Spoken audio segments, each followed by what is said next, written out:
Qué delicia es el café. Bienvenido a este nuevo episodio de Un Café con Guillo. Este es un espacio para hablar de bienestar y salud en general.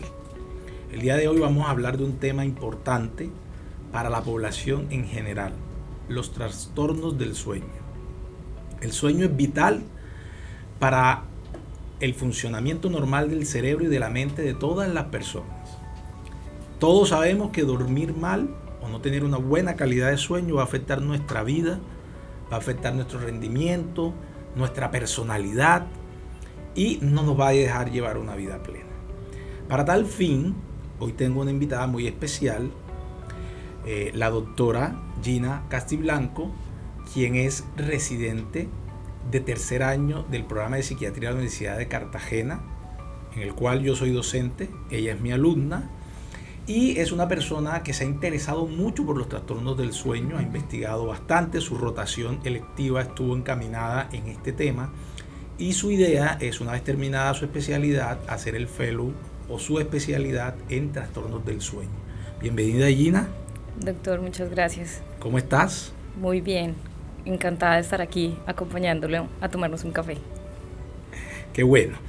Bien, Gina, entonces entremos en materia. A ver, como yo lo estaba diciendo, los trastornos del sueño son muy comunes en la población en general. A veces ni siquiera somos conscientes de que tenemos problemas para dormir. Porque la persona al parecer duerme toda la noche, pero al día siguiente se siente como no descansado, como que no se recuperó. A veces creemos que solo los trastornos del sueño son el insomnio, que es que la persona no puede dormir. O se despierta en la noche varias veces o se despierta muy temprano. Pero hay otros trastornos del sueño que incluso pueden ser hasta más graves y a veces no somos conscientes de eso.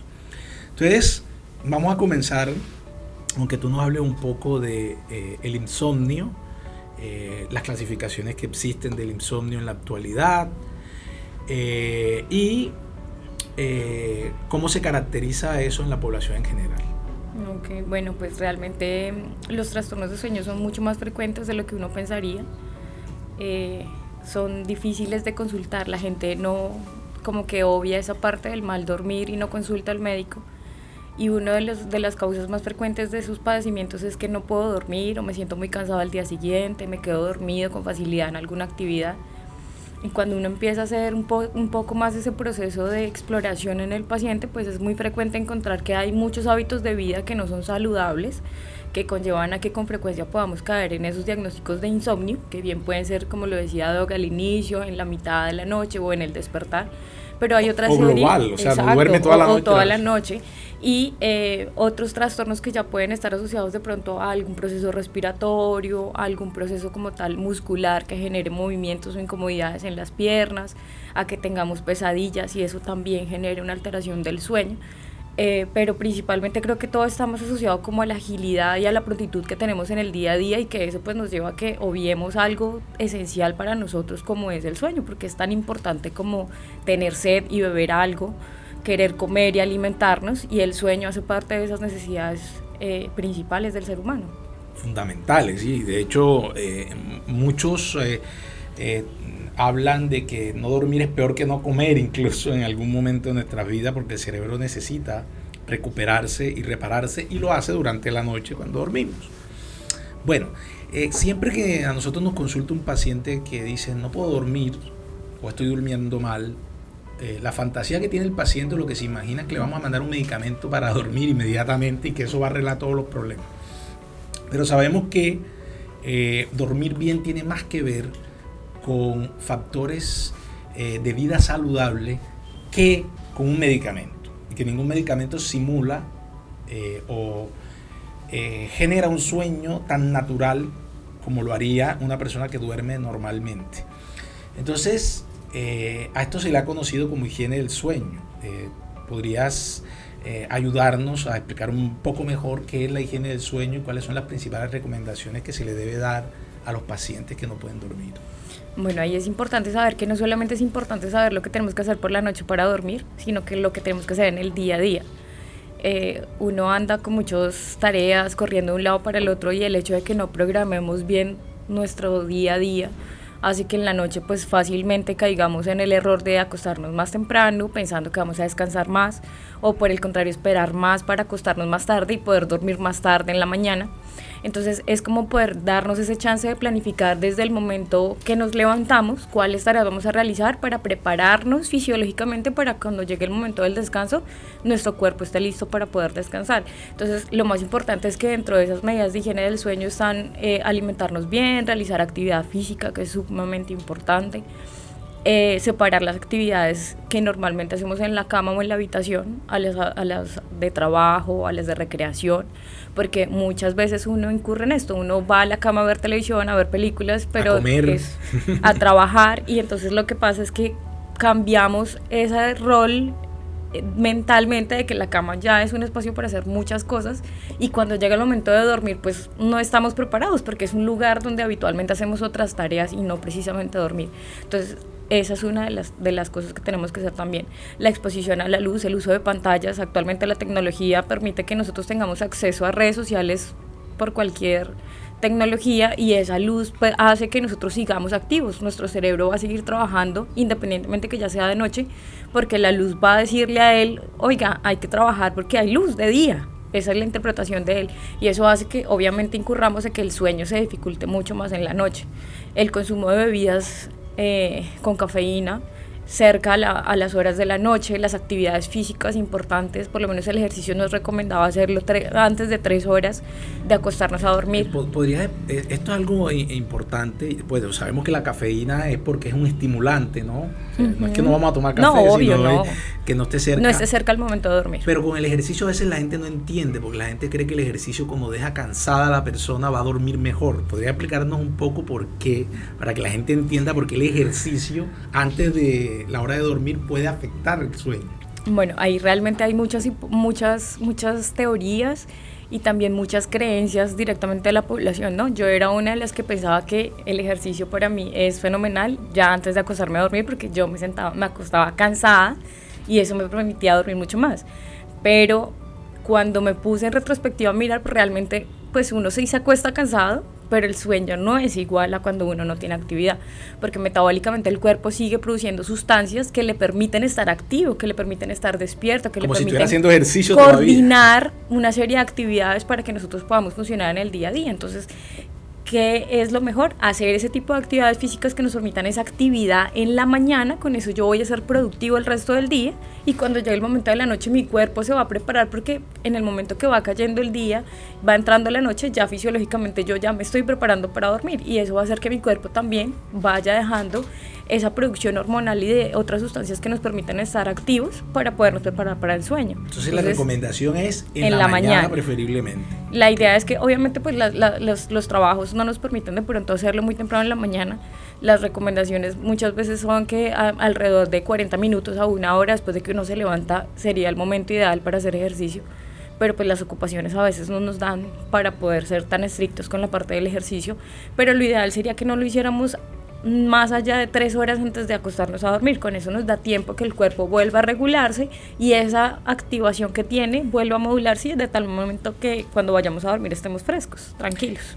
Este tema de la luminosidad, que se recomienda de que la habitación esté oscura, en un clima adecuado, que no hayan pantallas cercanas que tengan alta luminización, tiene mucho que ver con el tema de una hormona que produce el cuerpo normalmente y que está muy de moda hoy en día, que es la melatonina. Uh-huh. ¿Por qué lo digo? Porque la gente hoy en día habla mucho de la melatonina para dormir. Existen de todo tipo de preparados, o sea, pastillas, gomitas, chicles, un sinnúmero de productos que tienen melatonina, pero a veces la gente no entiende muy bien qué es la melatonina y qué es lo que hace en el sueño. Entonces vamos a hablar un poco de esto.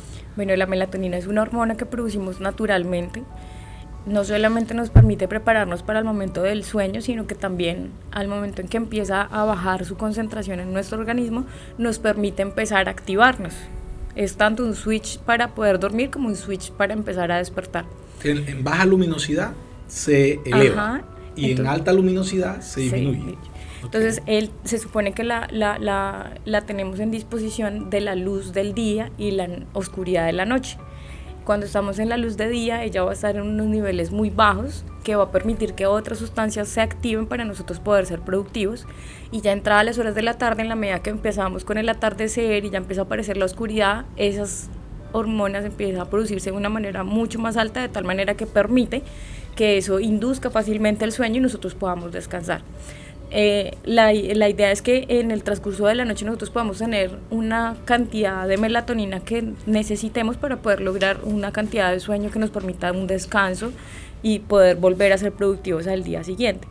Y obviamente pues el boom del mal dormir, la respuesta rápida de la disponibilidad de muchas presentaciones de melatonina ha hecho que pues uno se automedique y adquiera este tipo de sustancias que, aunque son sintéticas, pueden generar algún efecto sobre nosotros, pero pues realmente no tendrían un efecto real sobre el sueño natural que uno debería tener. Y muchos de estos preparados tienen una vida media muy corta, muy ¿cierto? corta. Y hacen que no esté esa meseta que debe tener la persona durante toda la noche para que pueda dormir. Entonces, si se va a tomar melatonina, sería bueno recomendar un producto que tenga una vida media más larga y pueda de verdad producir un impacto. Lo digo porque como todo es moda a veces, esto está muy de moda, ¿no? Me compro las gomitas de melatonina y muchas veces esto funciona como placebo. La persona se siente mejor, duerme mejor, pero de verdad no se está cambiando a fondo, ¿no? Nada, generalmente lo que eso hace es que le dé un poquito a uno más de cansancio, de somnolencia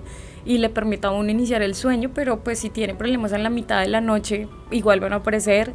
Si tiene tendencia a despertarse mucho más temprano en la mañana, igual se va a despertar, porque lo que hace es que genera como un poco más de cansancio, por decirlo de alguna manera, que permite que duerma mucho más tranquila, pero igual médicamente tiene indicaciones muy puntuales en su uso, en donde sí utilizamos entonces ya moléculas que son de vida media mucho más larga que nos permiten mejorar estas molestias.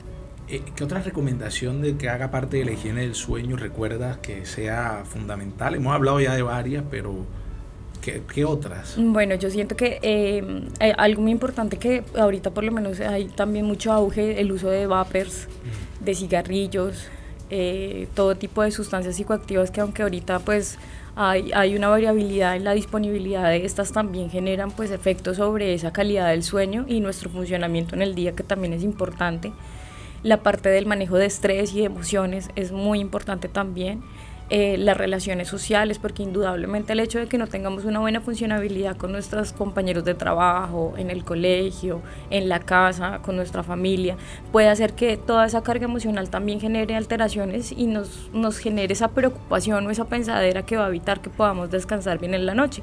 Las condiciones de la habitación en donde uno va a dormir, que tenga pues una cama para un buen descanso, una adecuada temperatura, que podamos tener esa oscuridad, aunque en momentos por lo menos con los niños podemos utilizar lámparas a media luz que también nos permiten ese descanso adecuado sin que genere esa activación.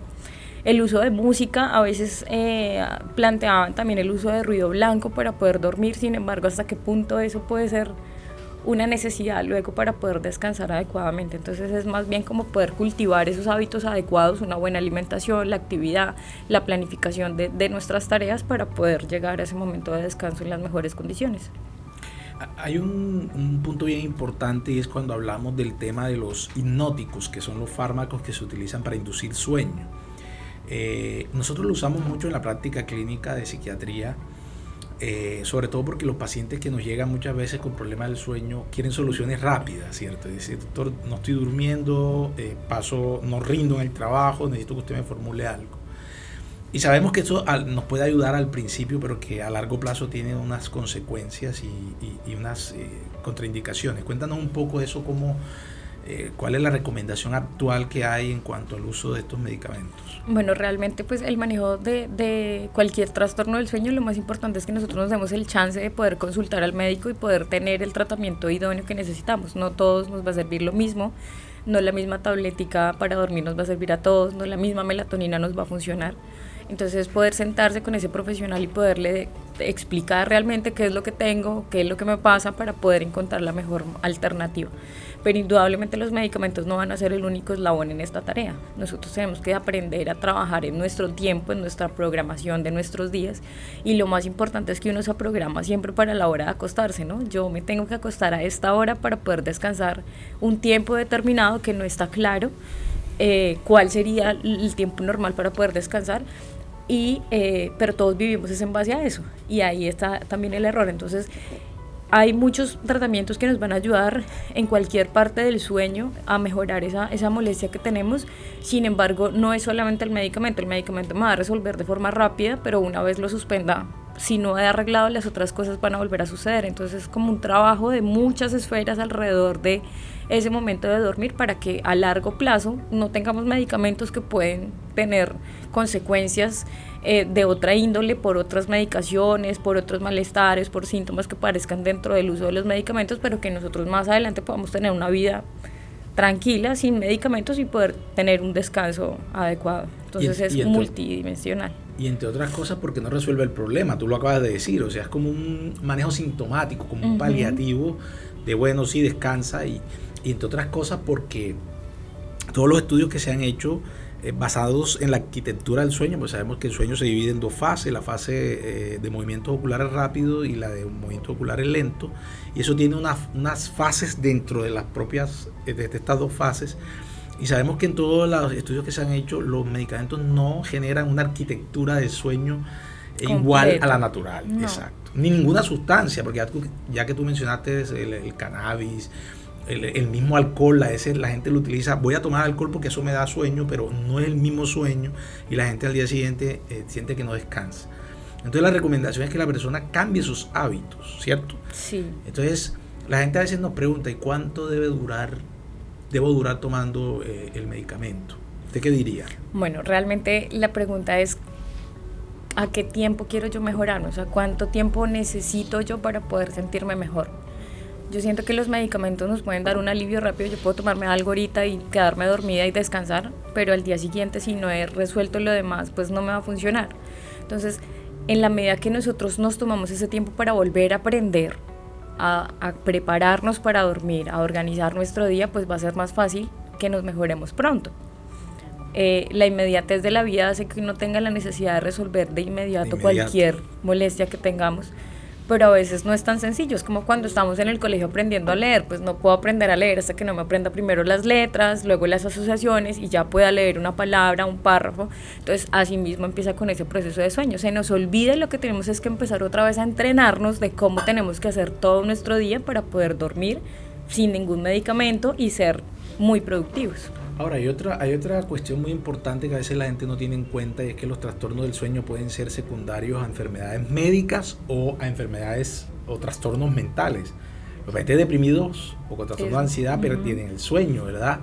Entonces es importante que el especialista que lo atienda, que en este caso puede ser un psiquiatra o un neurólogo, identifique si puede existir un trastorno mental, porque habría que tratar el trastorno mental para poder la persona pueda recuperar el sueño, porque sabemos que la depresión, por ejemplo, altera la sincronía de la melatonina y de los ciclos circadianos que tienen que ver con sueño y vigilia, y también enfermedades médicas que pueden provocar problemas del sueño. Bueno, hablemos de otro trastorno del sueño que también está hoy en día muy de moda, y a veces se habla de él pero no se entiende muy bien, que es la apnea obstructiva del sueño. ¿Podría Gina ayudarnos un poco a explicar qué es esto de la apnea del sueño que tanto habla la gente? Bueno, la apnea obstructiva, pues apnea nos habla a favor de que como si se nos olvidara respirar. El centro de la respiración, hay momentos donde se le olvida y hace obstrucción principalmente pues de la vía respiratoria, y es donde aparece el famoso ronquido, que uno cree que roncar en la noche pues es normal. Y no. No solamente se asocia el ronquido a que estemos dejando de respirar o que sea una señal de alerta que el cuerpo nos está mandando para que nos despertemos y cambiemos de posición, sino porque puede estar asociado a otras alteraciones, pero principalmente es porque hay periodos en el transcurso de la noche en donde el cuerpo cae en una profundidad de sus funciones principales, que hasta la respiración deja de ser de la intensidad y la frecuencia que necesita, y aparecen estos episodios de falta de respiración, por decirlo de alguna manera. Entonces esto hace que nosotros al día siguiente pues tengamos síntomas de que estamos muy cansados, de que no nos concentramos fácilmente, de esa percepción de que no estamos pues funcionando de la misma manera, y a veces o no puede ser uno consciente de que uno está roncando, de que uno de pronto se despierta ahogado, asustado, pero pues no prestarle mucha atención. Pero eso también conlleva que podamos ser propensos a otras enfermedades como la hipertensión, la diabetes, porque todo eso en ese momento de la noche pues conlleva que la frecuencia y la intensidad de esas manifestaciones nos lleven a otras enfermedades médicas también. Claro. Y las personas, como tú lo dices, a veces no son conscientes porque no lo perciben. Obviamente alguien que no puede dormir, que está despierto mirando el techo, sabe que no está durmiendo, ¿verdad? Pero los que tienen apnea del sueño, aparentemente ellos duermen toda la noche, porque ellos no recuerdan esos microdespertares que tienen, y al no recordarlos, no saben que están haciendo apnea. Y entonces ahí es donde la pericia del médico especialista es que entra en juego, porque entonces uno empieza a sospechar, esta es una persona que ronca, hay unas características que son propias de personas que tienen apnea del sueño o que predisponen a la apnea del sueño. ¿Cuáles son esas características? Bueno, ya en el ejercicio clínico, cuando uno hace las intervenciones con los pacientes, uno debe aprender a ser muy minucioso en el examen físico del paciente, porque uno puede tener características propias de la cara, de su vía respiratoria, que ya lo predispongan a uno a tener una apnea, una obstrucción, porque la lengua de pronto es muy grande y en la noche por la pérdida del tono vaya hacia atrás y obstruya. Pero también algo muy importante es el sobrepeso. Que nosotros no utilicemos las almohadas adecuadamente también puede conllevar a eso. Que tengamos algún proceso de rinitis, alergias, amigdalitis a repetición, entonces las amígdalas son muy grandes y eso también hace que nos ahoguemos por la noche. Hay otras enfermedades como el asma que también pueden hacer que haya mucha secreción pulmonar y eso también nos pueda conllevar a esto. Pero indudablemente en la manera de que uno va evaluando al paciente y va explorando más allá de las condiciones físicas que uno pueda encontrar al examen, son esas manifestaciones, ¿no? Como despertarse con la boca seca, que se despierte ahogado tosiendo. O que la persona, que la persona del lado le diga, oye, despiértate, acomódate porque estás roncando, ¿no? Claro. Y que son síntomas que no son tan importantes, no son tan relevantes y en el día no nos generan a veces muchas molestias por lo que pasan desapercibidos. Y cuando ya uno empieza a hacer estudios muchas veces de otras enfermedades como la hipertensión o porque le dio un infarto cerebral o le dio un infarto en el corazón, empieza uno a hacer todos esos estudios, se da uno cuenta pues claro. Que todo empezó por ahí, la falta de oxígeno. Obstructiva puede ser una hipertensión. Entonces empieza a estudiar a la persona, que tú tienes apnea del sueño, y corrigiendo el problema mejora la hipertensión. Entonces, incluso muchas veces ni necesita uno medicamentos antihipertensivos porque ya corrigiendo la oxigenación en la noche, todo mejora. Todo mejora, claro. Y participa un equipo interdisciplinario, porque fíjate que tú mencionaste problemas de las vías respiratorias. Aquí entra en concurso el otorrinolaringólogo a explorar también qué puede haber ahí en la vía respiratoria que puede estar obstruyendo la vía. ¿Cuál es el examen diagnóstico, para contarle a los que nos están escuchando, que estarán preguntando, ¿será que yo tengo apnea del sueño?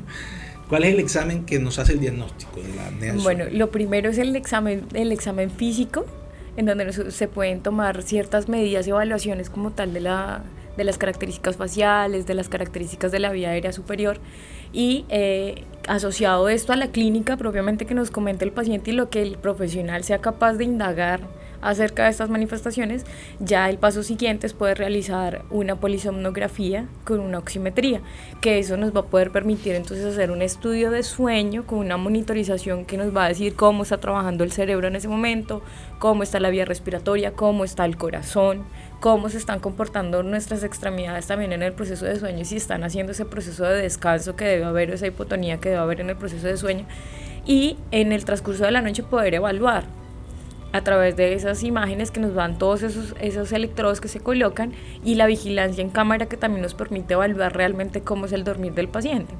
Y a partir de eso, entonces ya por las escalas de clasificación, entonces uno puede determinar si evidentemente está ante una apnea, que puede ser leve, moderada o severa, y en concordancia de esto y de los hallazgos que uno encuentra en el estudio, poder determinar si necesitamos estudios adicionales para poder definir como tal el proceso.